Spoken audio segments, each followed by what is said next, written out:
നമ്മുടെ കുട്ടികളുടെ ഫേവറേറ്റ് ആണല്ലോ ഈ സ്റ്റോർ ബോട്ട് ഐസ് കാൻഡീസ്. പക്ഷെ അത് എത്രത്തോളം അൺഹെൽത്തി ആണെന്നുള്ളതും നമുക്കെല്ലാവർക്കും അറിയാം. സോ അതിൻ്റെ ഒരു ഹെൽത്തി വേർഷൻ ഈസി ആയിട്ട് ടേസ്റ്റ് ഒട്ടും തന്നെ കോംപ്രമൈസ് ചെയ്യാതെ നമുക്ക് വീട്ടിൽ നിന്ന് തന്നെ ഉണ്ടാക്കിയാലോ? സുബേ സ്പൂണിൻ്റെ അടുത്ത റെസിപ്പിയാണ് വാട്ടർ പോപ്സിക്കിൾ. എങ്ങനെ ഉണ്ടാക്കേണ്ടത് നോക്കിയാലോ? ആദ്യം നമുക്ക് ഫ്രൂട്ട്സ് കട്ട് ചെയ്യാം. കുറച്ച് ഫ്രൂട്ട്സ് ഇതിൽ നിന്ന് നമുക്ക് മാറ്റി വെക്കണം. അത് പിന്നെ യൂസ് ചെയ്യാൻ വേണ്ടിയിട്ടുള്ളതാണ്. ബാക്കി എല്ലാ ഫ്രൂട്ട്സും നമുക്ക് ബ്ലെൻഡറിൽ ആഡ് ചെയ്യാം. അതിനൊപ്പം തന്നെ കുറച്ച് നാരങ്ങ നീരും 3 ടേബിൾ സ്പൂൺ ഹണിയും ആഡ് ചെയ്തിട്ട് നമുക്കൊന്ന് നന്നായിട്ടൊന്ന് ബ്ലെൻഡ് ചെയ്തെടുക്കാം. അടുത്തത് ഈ ബ്ലെൻഡ് ചെയ്ത ജ്യൂസ് നമുക്കൊന്ന് അരിച്ചെടുക്കാം.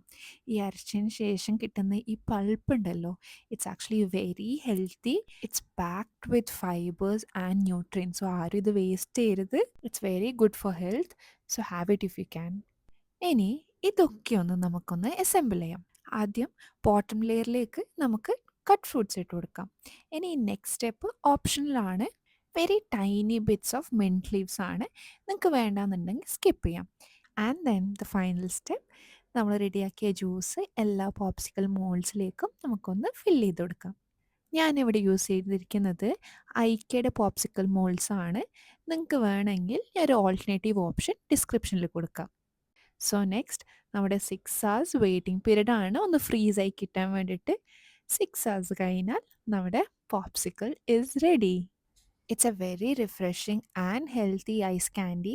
സോ ഡെഫിനറ്റ്ലി നിങ്ങളെല്ലാവരും ഇത് ട്രൈ ചെയ്ത് നോക്കണം. ഇഷ്ടപ്പെടുവാണെങ്കിൽ കോമെൻറ്റ്സിൽ അറിയിക്കുക. ആൻഡ് നിങ്ങൾക്ക് വീഡിയോ ഇഷ്ടപ്പെട്ടിട്ടുണ്ടെങ്കിൽ please like and subscribe my channel. So വീണ്ടും ഒരു പുതിയ റെസിപ്പിയായി കാണുന്നവരെ ബൈ.